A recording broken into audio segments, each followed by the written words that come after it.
الحمد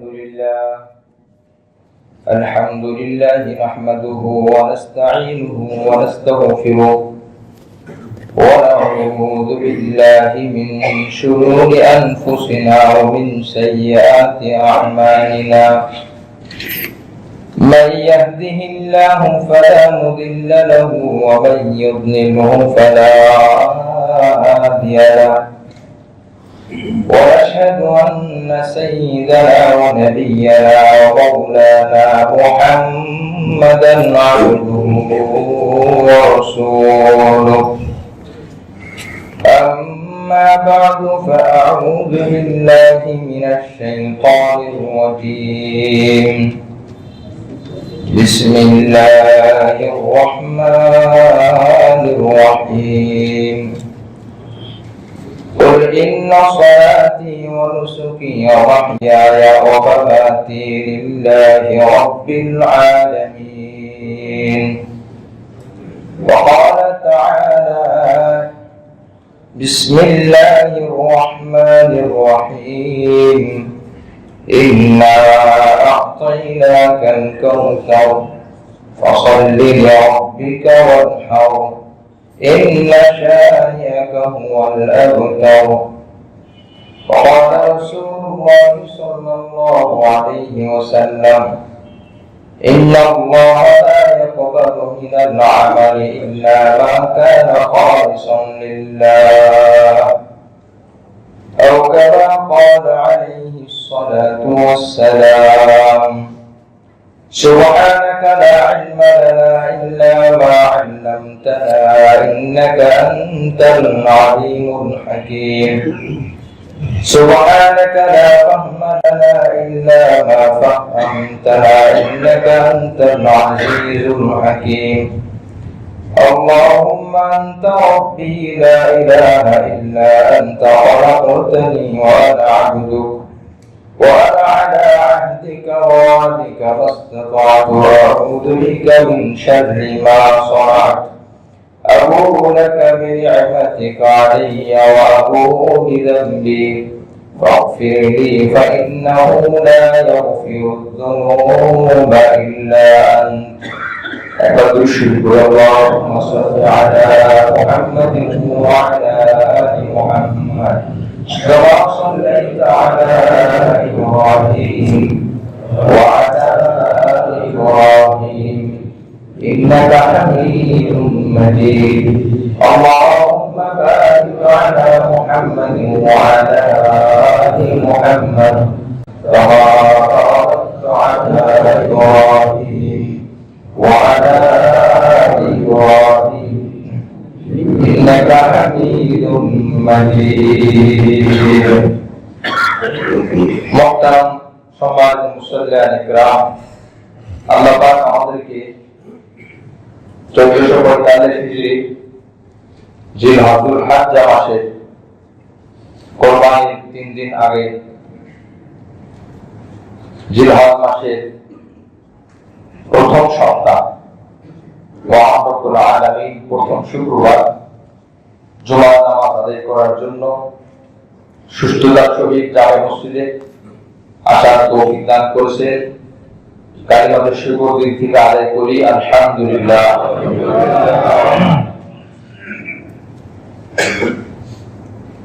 গুরুত্বপূর্ণ মহান মাস যুলহজ্জ মাস।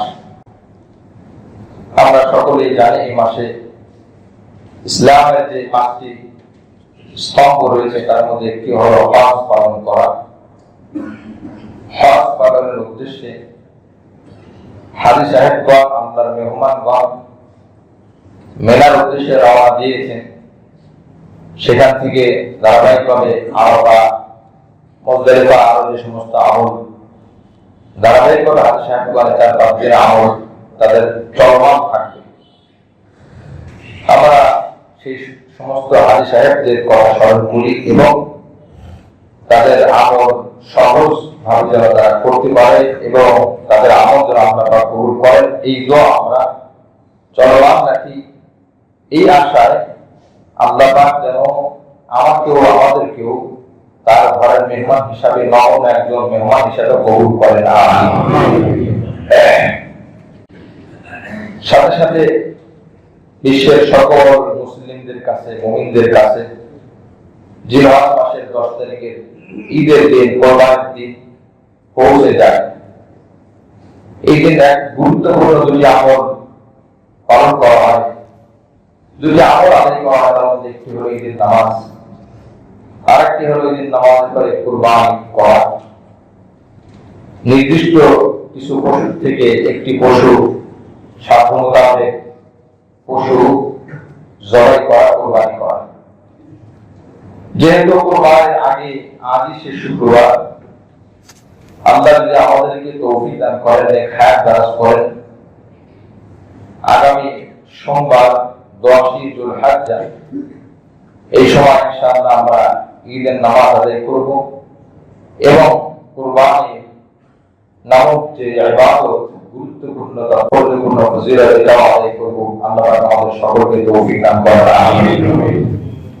কুরবানির আগে ঠিক এই জন্য আলোচনা আমরা গত সপ্তাহে বলেছিলাম, যে কোনো কাজের কিছু নিয়ম থাকে, নিয়ম পালন করে যদি কাজটা সম্পূর্ণ করা হয়, ওই কাজের গুরুত্ব বেড়ে যায় এবং কাজের যে ফজিলত, মর্যাদা, এটা অর্জন করা সহজ হয়, সম্ভব হয়। আর যদি নিয়ম বেঁধে রেখে নিয়মকে উপেক্ষা করি, অনেক কষ্ট করা হয়, অনেক খরচ করা হয়, অনেক ধরনের নিজের পক্ষ থেকে ইবাদতের গুরুত্ব অনেক করা হলো, নিয়মের বাহিরে করা হলো, ওই ইবাদতের গুরুত্ব কমে যায়, কখনো কখনো ইবাদত সহিহ হয় না। এই জন্য আমাদের নিয়ম জানা ফরজ, যে কোনো কাজের নিয়ম জানা ফরজ। নবী আলাইহিস সালামের উপরে যখন নামাজ ফরজ হয়, সাথে সাথে কিন্তু নামাজের কি কি ফজিলত সবগুলো একসাথে বলা হয় না। নামাজের মধ্যে নামাজ শুদ্ধ বিশুদ্ধ হওয়ার জন্য কি কি কাজ করতে হবে, কি কাজ থাকতে হবে, এই নিয়মগুলো আগে আসছে। এই জন্য জিবরাইল আলাইহিস সালাম কে আল্লাহ পাক পাঠিয়ে দিয়েছেন যে আমার হাবিব মুহাম্মদের কাছে যাও, যে তাকে নামাজের সময় শিখিয়ে আসো। ফজিলত শেখানোর জন্য পাঠাননি। ফজিলত শুনলে গুরুত্ব বাড়ে, না শুনলে গুরুত্ব বাড়ে না, তবে না জানলেও ফজিলত পেয়ে যাবে। কিন্তু নিয়ম না জানলে ওই কাজ শুদ্ধ হবে না। এই জন্য নবী আলাইহিস সালামের কাছে জিবরাইলকে পাঠানো হয়েছে, আপনি যান, আপনি যা আমার হাবিবকে শিখিয়ে আসেন। নবী আলাইহিস সালামের কাছে প্রথম দিন আসলেন, গালিবান বিভিন্ন হাদিসের মধ্যে আছে জোহরের সময়। জোহরের সময় আসলেন, জোহরের প্রথম ওয়াক্তে নামাজ আদায় করলেন। ওই দিন আসর, ওই দিন মাগরিব, ওই দিন ইশা এবং ফজর, এই 5 ওয়াক্ত নামাজ প্রথম ওয়াক্তে আদায় করে চলে গেলেন। পরের দিন আবার আসলেন, এসে ওই 5 ওয়াক্ত নামাজ আরেকটি ওয়াক্তে, মানে বিশেষ ওয়াক্তে আদায় করলেন। ধরেন প্রথম দিন জোহরের নামাজ জিবরিল আমিন এসে 5টার দিকে আদায় করছেন, তো পরের দিন জিবরিল আমিন এসে জোহর নামাজে 4টার দিকে আদায় করছে। কথা প্রথম দিন আসরের নামাজ 5টার দিকে আদায় করছে, ইমামতি করছেন, জিবরিল আলাইহিস সালাম ইমাম ছিলেন। আল্লাহ রাসূল বলেন, আমি জিবরিল আমিন আমাকে ইমামতি করিয়েছে, মানে আমি তার ইক্তেদা করেছি, সে আমার ইমাম ছিল। তো প্রথম দিন আসরের নামাজ 5টায়, দ্বিতীয় দিন আসরের নামাজ ধরেন 7:30টায়, প্রথম দিন মাগরিবের নামাজ 7টায়, দ্বিতীয় দিন ধরেন 8টায় বা 8টায়। এইভাবে 5 ওয়াক্ত নামাজ দুইবার, প্রথম দিন প্রত্যেক নামাজের শুরুর সময়, দ্বিতীয় দিন প্রত্যেক নামাজের শেষ সময়। যখন দ্বিতীয় দিন সর্বশেষ তিনি নামাজ শিখিয়ে চলে যান, ওই মুহূর্তে বলেন, হে আল্লাহ হাবিব, আমি যে ইমামতি করলাম, এই যে দুইবার একই নামাজ দুইবার পড়লাম, তো প্রত্যেকটা নামাজ শুরু এবং শেষ আপনি লক্ষ্য করেছেন, এই শেষ মাঝামাঝি সময়টা, এই সময়টা হলো ওই নামাজের ওয়াক্ত। সুবহানাল্লাহ। এর আগে পড়লেও হবে না, আর এর পরে পড়লে কাদা হয়ে যাবে। এই জন্য ওই সময়ের মধ্যেই পড়বেন। সময়কে আগে আনার কোন সুযোগ নাই, সময়কে আগে আনা যাবে না। অনেক সময় এরকম মাসালা আসে যে সফরে যাবে, তো একসাথে 2 ওয়াক্ত নামাজ পড়ে নেয়, তো সফরের সাথে এটা হাদিসের ব্যাখ্যা আসছে, এগুলো সব হাদিসগুলোর সামনে একটা সিদ্ধান্তের আওতা। একটা হাদিসের আপনি অনুবাদ দেখে কিন্তু সিদ্ধান্ত নিতে পারবেন না। বারবার এই কথাই বলা হয়, এই কথা আমি বলি না, হাদিস যারা বিশারদ বক্তারাই বলেছেন। সফরের যে ক্ষেত্রে নবী আলাইহিস সালাম নামাজ মনে করেন সফরে যাবে, সফর ছুটে যাওয়ার আশঙ্কা আছে, তো জোহরের সময় জোহর আসর পড়ে গেছেন। এটা প্রথমত দুটি ব্যাখ্যা। এক নম্বর ব্যাখ্যা হলো, এটা আমি করে ইমাম বুখারী সহ বড় বড় মুহাদ্দিস বড় বড় ফকিহ তারা করেছেন। এক নম্বর ব্যাখ্যা হলো যে তখন নবী আলাইহিস সালাম নিজে করেছেন কিন্তু পরবর্তীটা করেননি, তো বোঝা গেল প্রথমটা করেছেন পরে করেননি, তো পরেরটা না করার কারণে প্রথমটা রহিত হয়ে গেছে। বিষয়টি খুবই সহজ। যেমন আর একটু উদাহরণ হিসেবে আরেকটা হাদিস আমরা আলোচনা করি। বুখারী শরীফের মধ্যে আছে যে ফরজ নামাজের ভিতরে সাহাবায়ে পড়া হয়েছে, তাও নামাজ সহিহ হয়ে গেছে। এই হাদিস কি আপনাদের জানা আছে কিনা বলেন?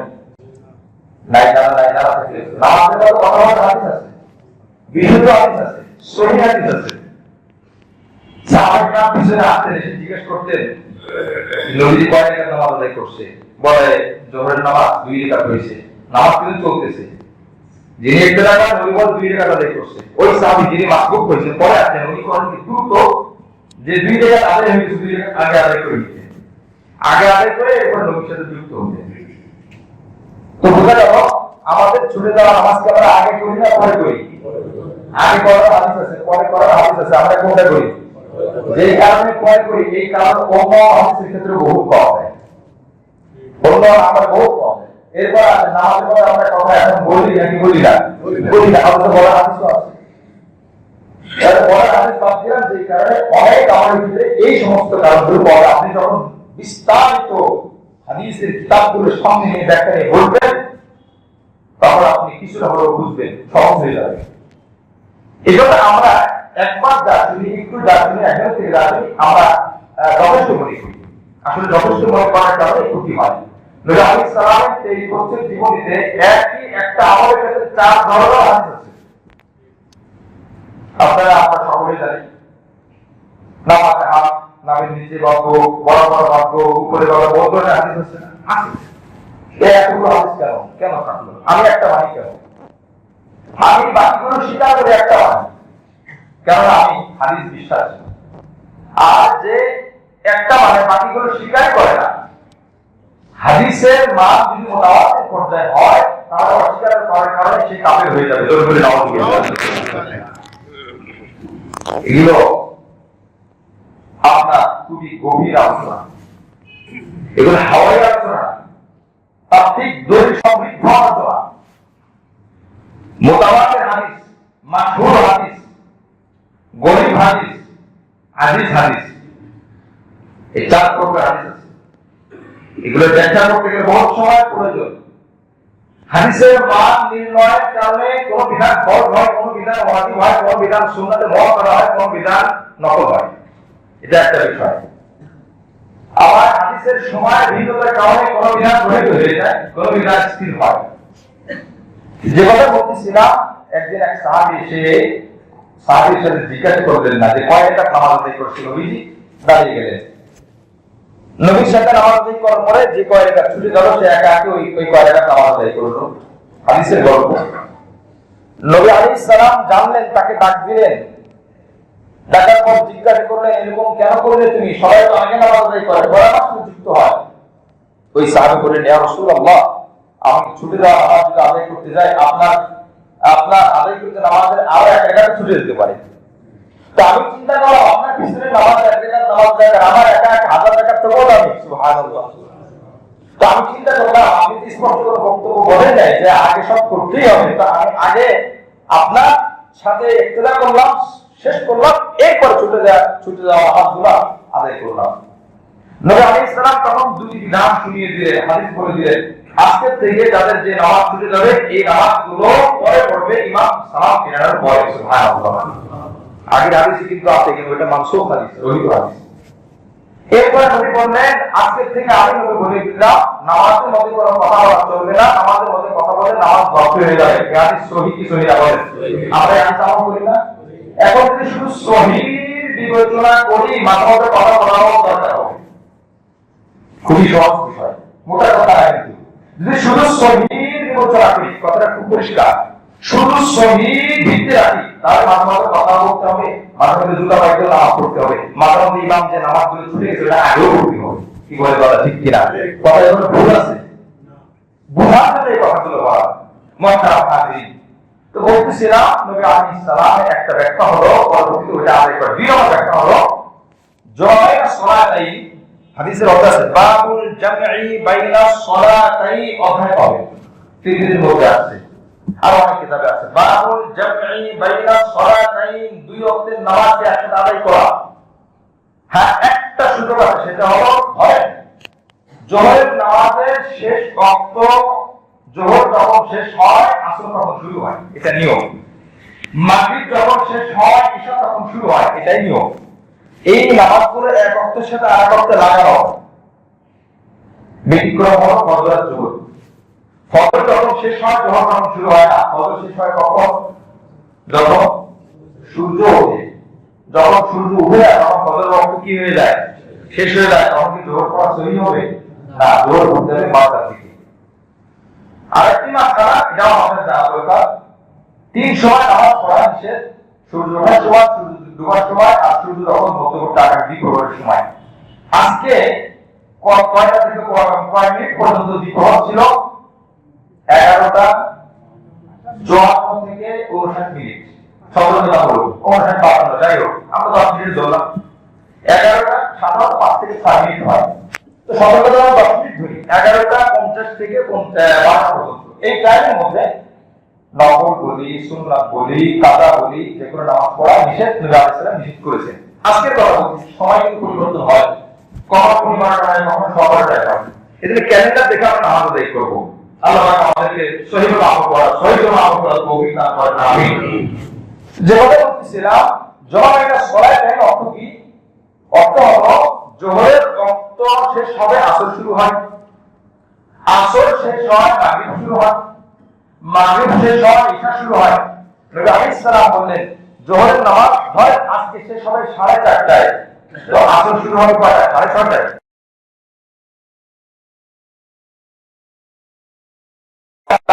কোন কারণবশত নবী আলাইহিস সালাম এই শেষ টাইমে জোহরের নামাজ আদায় করেন, ধরেন 4:25 মিনিটে জোহর আদায় করে বা 4:20 মিনিটে জোহর আদায় করলেন, আদায় করার পরে 4:30টার পরে 10 মিনিট, 4:30টার পরে আসর আদায় করলেন। তো সাহাবায়ে দেখে নবীজি একসাথে দুই ওয়াক্ত নামাজ আদায় করছে। ব্যাখ্যাটা সব সাহাবায়ে জিজ্ঞাসা করতেন না, সাহাবায়ে যেমন দেখেন এমনি আমল করতেন, এবং এভাবেই তিনি আমল করতেন, এভাবেই বক্তব্য দিতেন, ব্যাখ্যা সংস্কার দিতেন না। আবু হুরায়রা রাদিয়াল্লাহু আনহু হাদিসের ব্যাখ্যা খুব কম দিয়েছেন, ওমর রাদিয়াল্লাহু আনহু ব্যাখ্যা দিয়েছেন, আব্দুল্লাহ ইবনে মাসউদ ব্যাখ্যা দিয়েছেন, আবু বকর সিদ্দিক রাদিয়াল্লাহু আনহু ব্যাখ্যা দিয়েছেন। হাদিসের ব্যাখ্যা সব সাহাবী একরকম বুঝতেন না, তুলনামূলক কম বেশি বুঝতেন। আপনি হাদিস পড়লে জানবেন আবু হুরায়রা রাদিয়াল্লাহু আনহু সব থেকে হাদিস বেশি বর্ণনা করেছেন, 5000 এর উপর হাদিস বর্ণনা করেছেন, সব থেকে বেশি আবু হুরায়রা। আবু বকর কিন্তু বেশি হাদিস বর্ণনা করেননি, তাও কিন্তু হাদিস বোঝার ক্ষেত্রে আবু বকর, ওমর, ওসমান, আলী রাদিয়াল্লাহু তাআলা আনহুম আজমাইন, আব্দুল্লাহ ইবনে মাসউদ, আব্দুল্লাহ ইবনে আব্বাস, হযরত মুআবিয়া, এই যে তো বিচক্ষণ সাহাবী, হাদিসের উদ্দেশ্য তারা বেশি বুঝতেন। কোন এক বর্ণনার ক্ষেত্রে আলী রাদিয়াল্লাহু আনহু কি হাদিস বর্ণনা করেন, ওমর বলেন, ওমর রাদিয়াল্লাহু আনহু বলেন হাদিস এইভাবে বর্ণনা করো না, মানে কেন আমাকে তো রাসূল বলছেন হাদিস কেন আমি বর্ণনা করব না, নিষেধ শুনে নাই। ওমর রাদিয়াল্লাহু আনহুকে একটা ধাক্কা মারলেন, তখন আবু আলী রাদিয়াল্লাহু হযরত আলী কি বলে, আবু হুরায়রা রাদিয়াল্লাহু আনহু যখন বুকে ধাক্কা মারছে, আবু হুরায়রা রাদিয়াল্লাহু আনহু ব্যথা পেয়ে নবীর কাছে গেছেন, হুজুর আমি একটা ভালো কাজ করছি, কিন্তু আমাকে ওমর রাদিয়াল্লাহু আনহু বাধা দিয়েছেন, শুধু বাধা দেন না আমার শরীরে আঘাত করছে। ওমর রাদিয়াল্লাহু আনহুকে ডাকা হলো, কেন তিনি তার শরীরে আঘাত করলেন? আবু হুরায়রা বলেন, ইয়া রাসূলুল্লাহ আমি তো এই হাদিস বর্ণনা করছি, আপনি যেটা বলছেন তা আমার অপরাধ কোথায়? আল্লাহ নবী বলেন, হ্যাঁ কথা তো ঠিক, ওমর কেন তুমি তাকে বাধা দিয়েছো? বলে, ইয়া রাসূলুল্লাহ ইয়া হাবিবাল্লাহ আপনি যে হাদিস বলেছেন এই হাদিসটা যদি ব্যাপকভাবে বেশি বেশি বর্ণনা করা হয় তো ভালো, কিন্তু একটা খারাপ দিক আছে, সেটা হলো যারা আমল করে না, আল্লাহর হুকুম মানে না, ওইটা করে করে যারা হাদিসে কি মান ক্বালা লা ইলাহা ইল্লাল্লাহ মুমিনান বিকলবিহি দাখালাল জান্নাহ, যে ব্যক্তি ইমানের সাথে ইয়াকিনের সাথে কালিমা পড়বে সে সরাসরি জান্নাতে প্রবেশ করবে। সুবহানাল্লাহ। ইয়া রাসূলুল্লাহ, এইভাবে যে বলতে থাকে বাজারে গেছে সেখানে পড়ে, রাস্তায় আছে সেখানে পড়ে, তো মানুষ ভুল বুঝবে, মানুষ ভুল বুঝবে যে নামাজ পড়ে এখন ওই পর্যায়ে নাই, শুধু কালিমা পড়লেই ঈমান পরিপূর্ণ হবে, জান্নাতে যাওয়া হবে। মানুষ নামাজ ছেড়ে দিবে, মানুষ রোজা ছেড়ে দিবে, কারণ সবাই তো আপনার কাছে একরকম সময় দিয়ে হাদিস শিখে না, তো অনেকে আংশিক হাদিস শিখে তারা চলে যায়, তো এরা ভুল বুঝবে। তো মানুষ ভুল বুঝে নামাজ ছেড়ে না দেয়, ভুল বুঝে রোজা ছেড়ে না দেয়, ভুল বুঝে হজ ছেড়ে না দেয়। আমি ভুল বোঝা থেকে বাধা করার জন্য আবু হুরায়রাকে ভুল বোঝা থেকে বাঁচার জন্য আবু হুরায়রাকে নিষেধ করেছে, হুজুর আপনি বলেন আমি কি ভুল করছি না সঠিক করছি, আপনি যে ফয়সালা করবেন আমি সেই ফয়সালা মেনে নেব। আপনারা রাসূল বলেন ওমর তোমার কথা ঠিক, তোমার ব্যাখ্যাও ঠিক করে বলেছে। সুবহানাল্লাহ। তাহলে হাদিস বোঝার ক্ষেত্রে বড় সমস্যা আছে, সবাই একদম বুঝতেন না। মুআজ্জাজ হাজরিন, এইজন্য ইসলামের বিধানগুলো জানা খুবই আবশ্যক। কুরবানির বিধান, জবানের বিধান, পশুর বিধান, শরীরের বিধান, ঈদের নামাজের বিধান, এই বিধানগুলো ঠান্ডা মাথায় খুব ধ্যান এগুলো শিখতে হয়, জানতে হয়। যদি এখনকার সময় যে কোনো সময়টা আপনি জানতে পারেন, যেটা এখন কোরবানির সামনে, এই জন্য মাসআলাগুলো আলোচনা করা খুবই জরুরি। এই জন্য আপনাদের সামনে গত সপ্তাহে আমার একটা ওয়াদা ছিল, এই মাসআলাগুলো ইনশাআল্লাহ আলোচনা করা হবে। মাসআলাগুলো আলোচনা করি, আমরা ধ্যান খেয়াল করে শোনার চেষ্টা করবো। এক নম্বর বিষয়, কার উপর কুরবানি ওয়াজিব, গুরুত্বপূর্ণ বিষয়। কার উপর কুরবানি ওয়াজিব? উত্তর, যার কাছে নিসাব পরিমাণ সম্পদ থাকে তার উপরে কুরবানি ওয়াজিব। প্রশ্ন, নিসাব পরিমাণ বলতে কি বোঝায়? উত্তর, 7.5 ভরি স্বর্ণ বা তার মূল্য, অথবা 52.5 তোলা রূপা বা তার মূল্য। যদি মিক্স সম্পদ, কারোর কাছে স্বর্ণ আছে, টাকাও আছে, রূপা আছে, স্বর্ণ আছে, মিক্স, যদি এরকম মিশ্রিত সম্পদ হয়, সেক্ষেত্রে আপনার হিসাব বিবেচনা করতে হবে 52.5 ভরি রূপা। 52.5 ভরি রূপার দাম যদি আপনি বাজার হিসাব করেন, বাজার থেকে জেনে নিতে পারবো। আমরা এখানে বোঝার জন্য ধরি 1000 টাকা, যদি 1000 টাকা ধরি, তো 52.5 ভরি রূপার দাম কত আছে? 52,500 টাকা। যদি আমরা 1000 টাকা না আরো বেশি, আমরা শুধু বোঝার জন্য কথাগুলো আলোচনা শুনছি আর বলছি। 52,500 সমপরিমাণ সম্পদ, 52,500 টাকা দিয়ে এতটুকু রূপা বা স্বর্ণ কেনা যায়। অর্থাৎ কারোর কাছে 5,000 টাকা আছে, 10,000 টাকা আছে, 1 ভরি স্বর্ণ আছে, তাহলে মিশ্রিত সম্পদ হলো। মিশ্রিত সম্পদ হলে রূপার হিসাব ধরতে হয়। তার কারণ রূপা আর স্বর্ণ বর্তমান এক মূল্য না। 7.5 ভরি স্বর্ণের দাম হয় 7 লাখ বা 7 লাখ টাকা, যদি পুরাতন স্বর্ণ হয়, পুরাতন স্বর্ণের দাম 30% কম হয়। যদি 7 লাখ টাকা ধরি, স্বর্ণের হিসাব করলে নিসাব হবে 7 লাখ, রূপার হিসাব যদি নিসাব হবে 52,500। 7 লাখ ধরলে অনেকের উপর কোরবানি আসবে না, 52,500 ধরলে অনেকের উপর কোরবানি আসবে। আমি এখন ধরবো কোনটা, এটা হলো প্রশ্ন। নিসাব তো দুইটা, 7.5 ভরি স্বর্ণ, 52 ভরি রূপা। এখন আমার কাছে দেখতে হবে শুধু স্বর্ণ আছে, অন্য কিছু নাই, তখন আমার 7.5 ভরি হওয়ার আগ পর্যন্ত আমার ঘরে কোরবানি ওয়াজিব না। হ্যাঁ, স্বর্ণ আছে, কিছু টাকাও আছে, 100 টাকা, 500 টাকা, 1000 টাকা, 10,000 টাকা টাকা আছে, স্বর্ণ আছে। দুইটা মিলানোর পরে এখন আর স্বর্ণের দিকে যাবে না, এখন রূপার দিকে চলে যাবে। মিশ্রিত সম্পদ হলে রূপার হিসাব ধরতে হয়। একক সম্পদ হলে ওই সম্পদটা যদি শুধু স্বর্ণ হয় তাহলে টাকা ধরি, আর যদি মিশ্রিত সম্পদ হয়, কিছু স্বর্ণ টাকা, কিছু স্বর্ণ কিছু রূপা, কিছু টাকা কিছু রূপা মিশ্রিত অথবা টাকা, তাহলে সব ক্ষেত্রে মিশ্রিত ক্ষেত্রে এবং শুধু টাকার ক্ষেত্রে হিসাব রাখবে রূপা। অর্থাৎ 52 ভরি রূপা কিনতে যেই টাকা লাগে, এই টাকা এই পরিমাণ টাকা যদি আমার কাছে থাকে, এই 3 দিনের মধ্যে আমার কাছে এই পরিমাণ সম্পদ আমি মালিক হই, তাহলে আমার উপর কুরবানি ওয়াজিব। এটা হলো হিসাব। 2 নম্বর কথা, কোন কোন সম্পদ আমি হিসাব করব? যাকাতের ক্ষেত্রে নিজস্ব জমি, যাকাতের ক্ষেত্রে বাড়ি ভাড়া দেওয়া, যে বাড়ি আছে হিসাব করে দেওয়া হয় না। যাকাতের ক্ষেত্রে ব্যবহৃত গাড়ি, যাকাতের ক্ষেত্রে ব্যবহৃত হোন্ডা বাইক এগুলো ধরা হয় না। যাকাতের ক্ষেত্রে মোবাইল ধরা হয় না। যাকাতের ক্ষেত্রে বিভিন্ন সম্পদ ধরা হয় না। যাকাতের ক্ষেত্রে স্বর্ণ অথবা রূপা অথবা টাকা অথবা ব্যবসায়িক সম্পদ। কিন্তু কোরবানির ক্ষেত্রে প্রয়োজন অতিরিক্ত সম্পদ ব্যবহৃত হোক অব্যবহৃত হোক, এই সব সম্পদ মিলানোর পরে যদি 52.5 ভরি রূপা কেনার সমপরিমাণ মূল্য দাঁড়িয়ে যায়, সম্পদ দাঁড়িয়ে যায়, তাহলে তার উপর কোরবানি হয়।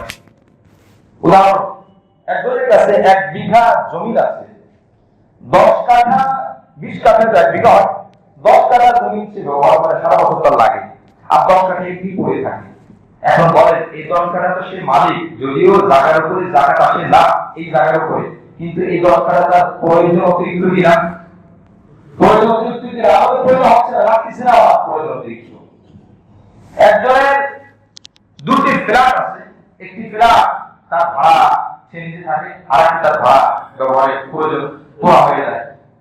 কিন্তু দেখা গেল আরেকটি ফ্ল্যাট সে ক্রয় করলো, ওই ফ্ল্যাট তার অতিরিক্ত, ওই টাকাটা থেকে যায়, ওই ফ্ল্যাটের টাকাটা ভোগ করার প্রয়োজন হয় না, তাহলে এই ফ্ল্যাটটা তার অতিরিক্ত। এই ফ্ল্যাটের উপরে তার যাকাত আছে না, কিন্তু এই ফ্ল্যাটের মূল্য হিসাব করে দেখা যায় 20 লাখ টাকার ফ্ল্যাট, তাহলে 20 লাখ টাকা দিয়ে তো 52.5 ভরি তো রূপা কিনো আর টাকা ফেলে যাবে, সুতরাং তার উপর কোরবানি ওয়াজিব। একজনের কাছে 2টি গাড়ি আছে, 3টি গাড়ি আছে, প্রাইভেট কার 3টি, 2টি তার লাগে, একটি পড়ে থাকে, মাসের পর মাস চলে যায়, তার লাগে না, তাহলে এই যে প্রয়োজন অতিরিক্ত এই গাড়িটাও হিসাবের মধ্যে আসবে। এই গাড়ির মূল্য যদি 52.5 ভরি রূপা কেনা যায় তো তার উপর কোরবানি ওয়াজিব। একজনের কাছে বালেক প্রাপ্তবয়স্ক, শর্ত হলো সুস্থ মস্তিষ্ক, পাগল না, বালেক নাবালেক না, এই 2 ধরনের শর্ত থাকা আবশ্যক। একজনের কাছে আপনার পোশাক আছে মনে করেন 50 সেট, কোন মহিলা দামি পোশাক আছে, দামি হোক কম দামি হোক, 50 সেট, সারা বছর তার লাগে 20 থেকে 25 সেট বা 30 সেট, বাকি 20 সেট অতিরিক্ত কেনা করেন। পরে 2 বছর পর একবার করে, 2 বছরের হিসাব আসে না, জীবনে একবার করলে ওই হিসাবের মধ্যে ধরা হবে না, কোনবার আরেক নম্বরে প্রত্যেক মাসে হিসাব করতে হবে, এই মাসের মধ্যে আমার এটা লাগছে কিনা, যদি না লাগে এটা অতিরিক্ত। কোনবার আরেক নম্বরে 1 বছর হিসাব করতে হবে, 1 বছরের মধ্যে এটা লাগলো কিনা, যদি না লাগে তাহলে এটা অতিরিক্ত। তো 50 সেট কাপড়ের 30 সেট আমার ব্যবহার হয়, আর 20 সেট থেকে গেল, ওই 20 সেটের দাম যদি 52.5 ভরি, ওই 20 সেটের মূল্য যে 52.5 ভরি রূপা কেনা যায়, আমার উপর কোরবানি হবে। যাই হোক, আরো স্পষ্ট হওয়ার আমরা বুঝে নিব। অনেক মহিলার কাছে দেখা যায় 2-3 ভরি স্বর্ণ আছে, ও মনে করেন যে ওরা আমার কাছে তো যাকাত একবার হিসাব পরিমাণ স্বর্ণ নাই, অর্থাৎ 7.5 ভরি নাই, 3 ভরি স্বর্ণ আছে, কিন্তু ক্যাশ আছে তার কাছে 5,000 টাকা, 2,000 টাকা, 10,000 টাকা, এই যে মিশ্রিত সম্পদ হয়ে গেল, যখন মিশ্রিত হবে তখন এই ক্যাশ, এই টাকা আর এই 3 ভরি স্বর্ণ মিলানোর পরে দেখতে হবে কত টাকা হয়। দেখলাম যে 3 ভরি স্বর্ণ 2.5 লক্ষ টাকা হয়, আর 10,000 টাকা যোগ করলে 2,70,000 টাকা। এখন 2,70,000 টাকা দিয়ে আবার 52.5 ভরি রূপা কিনা সম্ভব কিনা বলেন? সম্ভব। তাহলে আমি মহিলা, আমি পুরুষ, আমি বালেক হলে আর সুস্থ মস্তিষ্কের অধিকারী হলে আমার উপর কোরবানি ওয়াজিব। আরো স্পষ্ট বোঝার জন্য আমরা নিজ নিজ দায়িত্বে জেনে নিব, এটা মৌলিক যতটুকু সম্ভব অল্প সময়ের মধ্যে বলা হলো। তো ঘরের মধ্যে নাবালক সন্তান থাকলে তার উপর কোরবানি ওয়াজিব না। হজের টাকা এমনি কোনো সম্পদ নাই, হজে যাবো এই টাকা আমি জমা করে রেখে দিছি, বছর পর বছর সেখানে আছে, হজের টাকা আমাকে ভাঙিয়ে ভালো কাজের জন্য আমি রেখে দিছি, এখনো জমা দিই নাই, তাহলে ওই টাকার মালিক এখন আমি। হজে যাওয়ার জন্য 5 লক্ষ টাকা রেখে দিছি, এই টাকার উপর কোরবানি আসবে। কেন আসবে? আমি তো যাবো, এটা আমার যাইনি, আমি তো এখন জমা দিই নাই, তা আমি এখনো মালিক আছি। মালিক তখন আমার হস্তান্তর হয়। এখন আমি নিয়ত করলাম, মনে করেন আমার কাছে 1 লাখ টাকা আছে, যাকাতের টাকা আমি নিয়ত করছি দেবো, এখন দিলে জাকাত আদায় হয়ে গেছে, তো এটা তেমন আদায় হয় নাই, আমি হজে যাবো দিব, দিই নাই, তো এটা আদায় হয় নাই, এটা এখন মালিক আমি। হজে জমানোর টাকা, মেয়ে বিবাহ দেওয়ার টাকা, ছেলে বিবাহ দেওয়ার টাকা, এই যে যাবতীয় নিসাব পরিমাণ পার হয়ে যায়, ওই অর্থের উপরে কোরবানি ওয়াজিব হবে। শরীকদের গোশত ও অর্থ সমান হারে হতে হবে, যে কয় শরীক হোক গোশত মেপে নিতে হবে সমানভাবে, টাকাও কম বেশ করতে পারবে না। ভাই আমি কি করি, 10,000 টাকা যেহেতু ভাগে আসছে, আমার 9,000 টাকা দিয়ে আপনারা 1,000 টাকা দিয়ে দেন, এভাবে করা যাবে না। হ্যাঁ আমি আসলে গরিব হয়, একটা সুযোগ আছে, যদি কেউ দিতে চায় হ্যাঁ ঠিক আছে আমি দিয়ে দেবো, তাহলে ওই 1,000 টাকা তার হাতে দিতে হবে। আর আপনাকে আমি মালিক বানালেন, হাদিয়া দিলাম। এখন এই শরীর 9,000 টাকা থেকে 1,000 টাকা যোগ করে 10,000 টাকা দিলে এটা সহি হবে। কথা বুঝে আসছে কিনা? আমরা ভুল করবো না কিন্তু। নিচতলা থেকে 700-6 তলা পর্যন্ত উপদেশ অডিও বয়ান না দেখে শুনতে হয়। আমি অনুরোধ করবো, হ্যাঁ শুনি, ভুল বুঝলে না বুঝলে অবশ্যই জিজ্ঞেস করে নেবো। এরপরে কোরবানির গরু কোন কারণে বিক্রি করে দিলে, আপনি কোরবানির গরু কিনেছেন কিন্তু কোন কারণে কোরবানির আগে বিক্রি করে দিতে হচ্ছে, কোনো কারণে এখন তো আপনার উপর কোরবানি ওয়াজিব হয়ে আছে, এখন আপনি আরেকটা গরু কিনবেন, আরেকটা গরু কিনে দিলেই হবে, এটাই আমার ধারণা। সেই ক্ষেত্রে লক্ষণীয় বিষয় হলো আগে যেটা আপনি কিনেছেন ওইটার দামের থেকে যেন কম দাম না হয়। আগে আপনি 80,000 টাকা দিয়ে কিনেছেন, এখন আপনি 70,000 টাকা দিয়ে কিনে, এটাও তো গরু, এটাও গরু, 70,000 টাকা দিয়ে কিনলে হবে না। তার কারণ আপনি 80,000 টাকা কিনে আপনার উপর আবশ্যক করে নিয়েছেন ওই গরু দেওয়া, এখন আপনি 70,000 টাকা দিলে এই 10,000 টাকা তো সহি হচ্ছে না। এই জন্য আরো 10,000 টাকা বেশি হবে, বেশি দামে হতে পারে কিন্তু কম হতে পারবে না। হ্যাঁ যদি দেখা যাচ্ছে যে আমি 80,000 টাকা গরু পাচ্ছি না, আমি কি করবো? বাজারে সব ছোট গরু, শুধু 70,000 টাকার উপর কোনো গরুই নাই। হ্যাঁ আপনি 70,000 টাকা কিনবেন, বাকি 10,000 টাকা ঘাটতি ছিল কম হয়, এই 10,000 টাকা দাম করে দিতে হবে, এটা ভোগ করা যাবে না। ছোট পশুর মধ্যে এক নামের বেশি, ভেড়া, দুম্বা, ছাগল, এগুলো এক নামের বেশি দেওয়া যায় না। বড় পশুতে 1 নাম থেকে নিয়ে 7 নাম পর্যন্ত দেওয়া যায়। মুসলিম শরীফের হাদিস 1318। অনেকে বলে যে পশুর মধ্যে শরীর জায়েজ নাই, খায়বার যুদ্ধে গালিবা নবী আলাইহিস সালামের হাদিস মুসলিম শরীফের মধ্যে 1318 নম্বর হাদিসের মধ্যে আল্লাহ রাসূল সাল্লাল্লাহু আলাইহি ওয়াসাল্লাম হুদায়বিয়ার সময় বলেন, আল বুদনা আন সাবআতিন ওয়াল বাকারা আন সাবআতিন। স্পষ্ট হাদিস। উট 7 জনের পক্ষ থেকে এবং গরু 7 জনের পক্ষ থেকে। আর বাকারা মানে গরু। কোরআন শরীফের দ্বিতীয় সূরা বাকারা, বাকারা মানে গরু। এই হলো আমরা দলিল পেলাম। আচ্ছা, নাম নেওয়া ক্ষেত্রে বিষয়টা কি, যে নাম নেওয়া যাবে কিনা? অনেকে বলেন নাম পড়া যাবে না, অনেকে বলেন নাম নিতে হবে, না হলে কি হবে? বিষয়টা হলো খুব সূক্ষ্ম, যদি আমরা বুঝে থাকি সহজে। নাম তো হবে আল্লাহর নামে, বিসমিল্লাহ আল্লাহু আকবার, এটাই তো আল্লাহর নাম। ইসমুল মানে নাম, বিসমিল্লাহ আল্লাহর নাম। হ্যাঁ পক্ষ থেকে হয়, আমার পক্ষ থেকে, ছেলের পক্ষ থেকে, মেয়ের পক্ষ থেকে। কুরবানির দিন, ঈদের দিনে এই মাসলাগুলো আগে আলোচনা করছি, এই সময় মানুষের কোনো টেনশন থাকে, এই জন্য এগুলা ভালো করে আলোচনা বুঝে আসে না, এগুলো আমরা বুঝবো। হ্যাঁ আমরা যখন বলি এটা কিন্তু আসলে জেনে বুঝে বলি না যে আমার নাম মানে আমার নামে জবাই হচ্ছে, বিষয়টা এরকম না, এটা রেওয়াজি কথা হয়ে গেছে। তবে মাথায় রাখতে হবে নাম তো হয় আল্লাহর নামে, বাকি পক্ষ থেকে। সুতরাং পক্ষ থেকে বললেই এই ধরনের ইশকাল আর অভিযোগ সন্দেহ থাকে না। মৃত্যুর পক্ষ থেকে কোরবানি দেওয়া যাবে কিনা, বহু ধরনের কথা আসছে। মৃত্যু ব্যক্তির পক্ষ থেকে কোরবানি দেওয়া যাবে বা যাবে না। এখানে দুটি বিষয় লক্ষণীয়। একটা হলো মৃত্যুর পক্ষ থেকে কোনো ওসিয়াত ছিল না, আমার বাবা মারা গেছে, আমার মা মারা গেছে, আমার দাদা মারা গেছে, তার নাম আমি তার পক্ষ থেকে আমি দেবো। আল্লাহ রাসূল সাল্লাল্লাহু আলাইহি ওয়াসাল্লাম হাদিসের মধ্যে বলেন, আবু দাউদ শরীফের হাদিস 2790 নম্বর হাদিস, হযরত আলী রাদিয়াল্লাহু আনহু বলেছেন যে আল আওসানি, আলী রাদিয়াল্লাহু আনহু দুটি দুম্বা জবাই দিলেন। তখন কিছু ব্যক্তি জিজ্ঞাসা করলো যে মা হাজা, দুটি দুম্বা কেন? তখন তিনি বলেন, ইন্না রাসূলুল্লাহ সাল্লাল্লাহু আলাইহি ওয়াসাল্লাম আওসানি আন উযহিয়া আনহু ফাআনা উযহিয়া আনহু। আল্লাহ রাসূল আমাকে ওসিয়ত করেছিলেন, বলেছিলেন যে আমার পক্ষ থেকে তুমি কুরবানি করে দিও। সুতরাং একটা হলো আমার পক্ষ থেকে, আর একটা হলো আল্লাহ রাসূলের পক্ষ থেকে। জোরে বলে সুবহানাল্লাহ। তার রাসূল তো দুনিয়া থেকে জীবিত আছেন, এখন দুনিয়া হিসাবে উনি তো কবরে আছেন। সুতরাং এই হাদিস হলো দলিল যে মৃত্যু ব্যক্তির পক্ষ থেকে দেওয়া যাবে। হ্যাঁ এই গোশতটা যে কেউ খেতে পারে, যেহেতু আমার টাকা দিয়ে দিছি, আমি মৃত্যু ব্যক্তির ওসিয়ত ছিল না। তবে যদি মৃত্যু ব্যক্তির পক্ষ থেকে ওসিয়ত থাকে, মারা যাওয়ার আগে ওসিয়ত করেছে, আমি তো কোরবানি দেখে যেতে পারবো কিনা জানি না, আমার সন্তান আমার সম্পত্তি থেকে বা আমার পক্ষ থেকে ওসিয়ত থাকলো কোরবানি করে দিবা। যদি মৃত্যু ব্যক্তির পক্ষ থেকে আবশ্যক কোনো ওসিয়ত থাকে, ওই ওসিয়তের অংশ, তার যে অংশ আছে গোশত, এই গোশত একটু ভোগ করা যাবে না, নিজেরা দিয়ে দিতে হবে, অন্যদেরকে গরিবদেরকে দিয়ে দিতে হবে। এটা হলো নিয়ম। তো বোঝা গেল মৃত্যু ব্যক্তির পক্ষ থেকে কোরবানি সহি হবে। আকিকা এবং কোরবানি একসাথে দেওয়া যাবে কিনা? আসলে আকিকার কথা যদি বলা হয়, আকিকার সুন্দর সময় হলো যখন সে জন্মগ্রহণ করে তার 1 সপ্তাহ পরে, এটা হলো মুস্তাহাব। 1 সপ্তাহ পরে পারে না, 14 দিন পরে, 14 দিন পরে পারে না, 21 দিন পরে। এখন এই দিনটা কোন দিন হবে যেদিন বাচ্চার জন্ম ছিল হিসাব করে দেবে তার আগের দিন।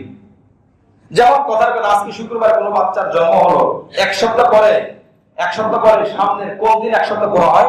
বৃহস্পতিবার। শুক্রবার তো 8 দিন হয়ে যায়, আজকে সব 8 দিন না? হ্যাঁ, 14 দিন পরে দেবো আমি 7 দিন পরে পারতেছি না, তাহলে আপনার হিসাব করতে হবে বৃহস্পতিবার। আমি 14 দিনেও পারলাম না, কোনো সমস্যা, আমি 21 দিন দেবো, হ্যাঁ তাহলে আমার ওই বৃহস্পতিবার। তার মানে আমি ভবিষ্যতে যেদিনই দিই আমার উত্তম হলো কিবারে দেওয়া? বৃহস্পতিবারে দেওয়া। যার কথা বলতেছি না, কোরবানির সাথে দেওয়া যাবে কি যাবে না। কিন্তু আপনি মনে করেন এই বছর কোরবানি আসবে সোমবারে, আমি দিয়ে দিলাম সোমবারে, তো আকিকা তো হয়ে যাবে ওলামা একরাম বলেন, কিন্তু দিনের যে মুস্তাহাব সময় এটা তো আদায় হলো না। আর আকিকার একটা বড় উদ্দেশ্য হলো বাচ্চার বিপদ আপদ দূর হওয়া। আমার যদি দেওয়ার ইচ্ছাই থাকে, একটু কষ্ট হলেও কুরবানির সময় এত দাম দিয়ে, অন্য সময় যে বকরির দাম হয় 10,000, কুরবানির সময় হয় 15,000 20,000 টাকা, কেন আমি এত কষ্ট করবো যদি সম্ভব হয়? আর এটা তো ফরজ বিধান না। ছেলের জন্য দুটি বকরি আর মেয়ের জন্য একটি বকরি। যদি কোনো ব্যক্তি ছেলের পক্ষে 2টি বকরি দিতে না পারে তাহলে দিবে না, তার একটা দিলেও আদায় হয়ে যাবে, যেহেতু বাচ্চা বিপদ আপদ বালা মুসিবত দূর হওয়ার জন্য এটা একটা মাধ্যম। এই জন্য উত্তম হলো সময়টা খেয়াল করে আগেই দিয়ে দেওয়া। হ্যাঁ, এরপরে যদি কারো বাকি থেকে দিতে চায় সে কোরবানির সাথে দিতে পারে, এটা লম্বা বিশ্লেষণ। ক্রয়ের সাথে কোনো ফাসিদ শর্ত করা যাবে না। অনেক সময় দূর থেকে গরু খরিদ করা হয়, গ্রাম থেকে আনা হয়, আমি 1 সপ্তাহ আগে কিনলাম, তবে ভাই শর্ত আছে, এই 1 সপ্তাহ আমাকে লালন পালন করে দিতে হবে, কোরবানির আগের দিন আমি আনবো। তাহলে আমার ক্রয়ের মধ্যে যে আমি শর্ত করলাম, এই শর্তটা ফাসিদ, এই শর্তটা বাতিল শর্ত, আমার এই কেনাবেচাটা গুনাহ হবে। তাহলে সহিহ পন্থা কি একটা সুযোগ আছে, সেটা হলো আমি 1 সপ্তাহ আগে ঢাকায় কোথায় রাখবো, কিভাবে পারবো আমি, আমার তো কষ্ট। আপনি আগে কেনা কমপ্লিট করবেন, কেনা শেষ হয়ে গেল, আপনি ওখান থেকে জায়গাটা পরিবর্তন করবেন, মজলিস পরিবর্তন করবেন, করে এরপরে আমার আসবে, ভাই আমি তো গরু কেনা কমপ্লিট করছি, আমার তোমার সাথে লেনদেন শেষ, এখন একটা আবেদন, তুমি এই 6 দিন আমার গরুটা পেরে দাও, আমি তোমাকে একটা বিনিময় দেবো, আসল চুক্তি দিয়ে, তুমি কতটুকু বিনিময় চাও, আমি কতটুকু দিব, এটা নতুন একটা চুক্তি হবে। বিষয়টা ক্লিয়ার হচ্ছে কিনা এটা বুঝে নেওয়া দরকার। নতুন চুক্তি, এক ক্রয়ের মধ্যে আর এক ক্রয় করা, এটা ফাসিদ। আপনি কিনলেন গরু, আবার রাখার শর্ত কেন? তার উপরটা ভারী হয়ে গেল, বোঝা সে বেচারা বিক্রি করে বিপদে পড়ে গেল, এখন এই 6 দিন গরু তো আর আমার না, আমি এতদিন লালন পালন করবো, কেন আমি করবো? এটা তো আমার দায়িত্ব না। যে কিনবে সে মালিক, এখন দায়িত্ব তার। হ্যাঁ, তাকে দিতে হবে, আলাদা মজুরি দিয়ে এটা করতে হবে। আল্লাহ পাক আমাদেরকে সহিভাবে আমল করার তৌফিক দান করেন, আমিন। উট 5 বছর, গরু উট হলে 5 বছর পূর্ণ হতে হবে, গরু হলে 2 বছর, গরু বা মহিষ 2 বছর পূর্ণ হতে হবে, ছাগল হলে 1 বছর পূর্ণ হতে হবে। ভেড়া বা দুম্বার ক্ষেত্রে 1 বছর না হলেও ওই ক্ষেত্রে চলবে যদি ওই ভেড়া বা দুম্বা 1 বছরের মতো মনে হয়। কোন ভেড়া বা দুম্বার বয়স মনে করে 8 মাস 9 মাস 10 মাস, কিন্তু দেখতে 1 বছরের মতো, 1 বছরের থেকে বেশি, তাহলে ভেড়া বা দুম্বার ক্ষেত্রে সহি। কিন্তু এই দলিলটা আমরা বকরির মতো আনতে পারবো না। কোন বকরি অনেক মোটা তাজা দেখা যাচ্ছে, কিন্তু 11 মাস হবে না, 12 মাস পূর্ণ হতে হবে। আর এই 12 মাস হলো সৌরবর্ষ না চন্দ্রবর্ষ, অর্থাৎ সৌরবর্ষ অনুযায়ী প্রত্যেক বছরে 365 দিন, কিন্তু চন্দ্রবর্ষ হিসাব করলে 354 বা 55 বা 53। সুতরাং একটি সুযোগ, 354-55 দিন হলেই আমার আপনার কোরবানি সহি হবে। কোন পশু দোষ ত্রুটি থাকলে, কোন পশু মনে করেন 1 চোখ অন্ধ, কোরবানি হবে না। 1 চোখ একটু কম দেখে, তবে দেখার পরিমাণ যদি 4 ভাগের 1 ভাগ হয়, মানে না দেখার পরিমাণ, কোন একটা চোখে সে কম দেখে, কম দেখার পরিমাণ হলো 4 ভাগের 1 ভাগ, তাহলে এতটুকু গ্রহণ করা হবে। কিন্তু 4 ভাগের 1 ভাগের বেশি যদি হয় বা অর্ধেক হয়, তাহলে এটা দোষ ত্রুটিওয়ালা গরু, এটা দ্বারা কোরবানি সহি হবে না। কোন অঙ্গ কাটা, কান কাটা, লেজ কাটা, এক্ষেত্রে কি করণীয়? এখানে যদি 4 ভাগের 1 ভাগ পরিমাণ কাটা হয়, তাহলে ওই পশু সহি। কান কাটা আছে, মনে করেন কান হলো 4 ইঞ্চি কান, 1 ইঞ্চি কাটা আছে, সহি হবে। 3 ফুট আপনার লেজ, তো এখান থেকে আপনি 4 ভাগ করবেন, 3 × 36, 36কে আপনি 4 ভাগ করবেন, 4 ভাগের 1 ভাগ কাটা, সহি হবে। 1 ভাগের বেশি যদি হয়, তাহলে ওই পশু কোরবানি করা সহি হবে না। পরিবারের যতজনের উপরে অর্থ আছে, যতজনের অর্থ আলাদা আলাদা আছে, যতজনের উপরে নিসাব পরিমাণ সম্পদ আছে, ততজনের উপর কোরবানি করা ওয়াজিব। কোন কোন ওলামা একরাম বলছেন পরিবার একজন দিলেও হবে, কিন্তু হাদিস বলে যে ব্যক্তি মান ওয়াজাদা সাআদান, যে ব্যক্তির সক্ষমতা আছে, যার সুযোগ আছে, তার জন্য উচিত হলো কোরবানি করা। এখন ছেলে আছে প্রাপ্তবয়স্ক, মেয়ে আছে প্রাপ্তবয়স্ক, তাদের উপর কোরবানি ওয়াজিব। এজন্য গরু কেনার ক্ষেত্রে একটা গরু আমি দিতে চাই পরিবারের পক্ষ থেকে, প্রত্যেকের নাম যখন আমি ঢোকাবো অমুকের পক্ষ থেকে, তাহলে আদায় হয়ে যাবে। আরেকটি জরুরি মাসআলা হলো অর্থনৈতিক যে ইবাদত আছে এগুলোর ক্ষেত্রে যার ইবাদত তার টাকা হয় আবশ্যক না। আমি আবার বলছি, আর্থিক যে ইবাদত আছে এগুলোর ক্ষেত্রে যার টাকা তার হয় আবশ্যক না। কথার কথা, আপনার উপর হজ ফরজ না, টাকা নাই, কিন্তু কেউ আপনাকে টাকা দিয়ে বলবেন যে আপনাকে আমি হজে পাঠিয়ে দিলাম, বদলি হজ না, আপনাকে হজে পাঠিয়ে দিলাম, আপনি হজ করে আসলেন, তখন কিন্তু আপনার হজ ফরজ ছিল না। কিন্তু যেহেতু আপনি হজ করে আসছেন, ভবিষ্যতে কোনদিন যদি আপনার সেই সামর্থ্য আসে, তারপর আপনার হজ ফরজ থাকবে না, হজ আগেই আদায় হয়ে গেছে। কারণ কি, আর্থিক ইবাদতের ক্ষেত্রে করাটা এ হলো মূল বিষয়। পক্ষ থেকে হওয়া, আমার কুরবানি ওয়াজিব, কথার কথা। আপনি বললেন ভাই আপনার কুরবানি ওয়াজিব, আমার কুরবানির পশুতে 7 নাম তো দেওয়া যায়, আমার 6 নাম আছে, 6 জনের পক্ষ থেকে আছে, আপনার নামটা দিয়ে দিই। যদি সে অনুমতি দেয়, তার সাথে পারমিশন নেওয়া হয়, ব্যাস এই ব্যক্তির পক্ষ থেকে কুরবানি আদায় হয়ে যাবে। এই ব্যক্তি তো কোনো টাকাও দিল না, কিছুই করল না। তবে এক্ষেত্রে খেয়াল হলো যার পক্ষ থেকে দেওয়া হয়েছে পশুগুলো তার হক, এটা খেয়াল করতে হবে। এই জন্য এই মাসআলাগুলো, আরো অনেক মাসআলা ছিল, সময় কম, আমরা এই বিষয়গুলা জেনে আমল করবো। আর বিশেষ করে আরেকটি মাসআলা হলো তাকবীর তাশরিক। আগামী 9 তারিখ রবিবার ফজরের নামাজের সময় থেকে নিয়ে 13 তারিখ বৃহস্পতিবার আসরের নামাজ পর্যন্ত, এই মোট 23 অক্ট, রবিবার থেকে নিয়ে বৃহস্পতিবার আসর পর্যন্ত মোট 23 অক্ট নামাজের পরে 5 অক্ট নামাজের পরে পুরুষদের জন্য একবার তাকবীর জোরে দেওয়া আবশ্যক, ওয়াজিব। মহিলাদের জন্য আস্তে আওয়াজে একবার দেওয়া আবশ্যক। 2-3 বার দেওয়া সুন্নাত মনে করে এটা বিদআত। এমনি আপনি তাকবীর এবার তাসবিহ হিসেবে পাঠ করতে পারেন, কিন্তু ওয়াজিব হিসেবে একবারে আবশ্যক, এটা আমরা খেয়াল করব। আর 9 তারিখ রবিবার ইয়াউমে আরাফার রোজা, এই রোজা আমরা রাখতে পারি যদি সুযোগ হয়, সামর্থ্য থাকে। তার কারণ হলো এই রোজার ফজিলত তো আমরা জানি। নবী আলাইহিস সালাম বলেন 1 বছর আগের গুনাহ এবং 1 বছর পরের গুনাহ আল্লাহ পাক maaf করে দিবেন, সুবহানাল্লাহ।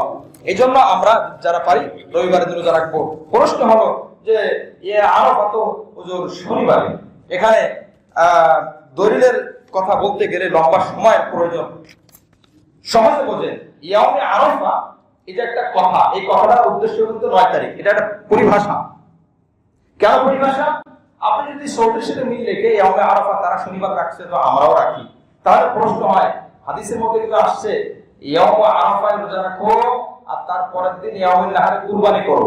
এখন আপনি সৌদির সাথে মিল রেখে শনিবার ইয়াউমে আরাফা রোজা পালন করলেন, তাহলে অটোমেটিক তার পরের দিন ইয়াউমুন নাহার অর্থাৎ রবিবার কুরবানি করাটা আপনার উপর আবশ্যক হয়ে যায়। এটাকে আমরা পারতেছি?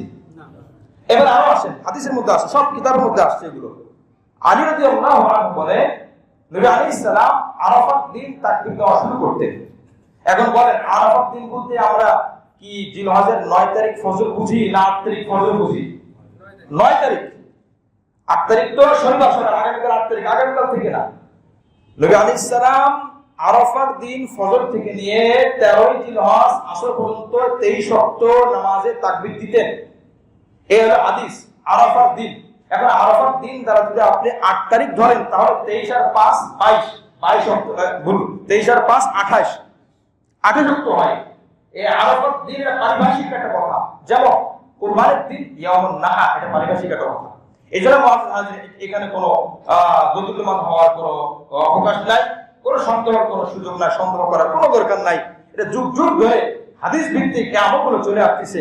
যখন যেখানে আমরা তারিখ ভিত্তিক আমল করব, কোরবানির দিন কোরবানি করা, তার আগের দিন আরাফা। এখন সৌদি, এখন যদি আপনি মিল রাখেন, হ্যাঁ সৌদির সাথে মিল করে আমি করবো, তাহলে এবার আসেন আপনি শনিবার দিন অর্থাৎ 8 তারিখে ইয়াউমে আরাফা আপনি যখন সাহরি খাবেন, তখন তাদের মাঝে ভোর রাত 2টা, ঠিক কিনা? 3 ঘন্টা আগে তারা পিছনে না আমাদের থেকে। আপনি আপনার দেশে ইফতারি করবেন সন্ধ্যা 6টা, তখন তাদের দেশে বাজে 3টা, তো তাদের দেশের মধ্যে আপনি ইফতারি করে আপনার তো রোজাই হয় নাই। সময় যদি আপনি হিসাব করে সপ্তাহে করতে হবে। এই জন্য এখানে চন্দ্রের সাথে মিল রেখে আমল। নবী আলাইহিস সালাম বলছেন, তোমরা চাঁদ দেখে রোজা রাখো, চাঁদ দেখে কুরবানি করো, চাঁদ দেখে রোজা ঈদ করো, সব চাঁদের সাথে সম্পর্ক। আমি মঙ্গল গ্রহে হয়ে থাকি, আমি সূর্য গ্রহে হয়ে থাকি, যেখানে থেকে এখন আমার চাঁদের সাথে সম্পর্ক থাকবে। মুআজ্জাজ হাজিরিন, আল্লাহ পাক রব্বুল আলামিন আমাদের সকলকে সহিভাবে আমল বুঝে আমল করার তৌফিক দান করেন। আমিন। ওয়া মা তাওফিক ইল্লা